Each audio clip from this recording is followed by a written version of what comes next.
Mga kabayan, totoo ba o maling akala kapag may bagong kotse at bagong bahay sa Amerika, mayaman na?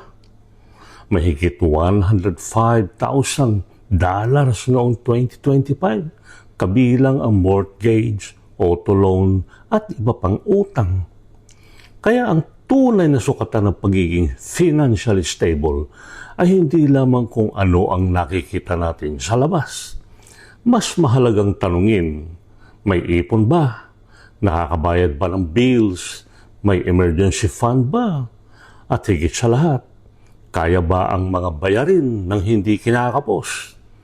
Dahil sa Amerika, pwedeng maganda ang bahay at bagong-bago ang kotse pero mabigat naman ang monthly payment.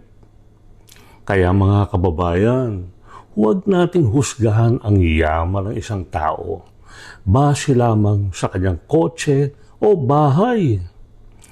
Bagong kotse at magandang bahay ay hindi automatic na ibig sabihin mayaman sa Amerika.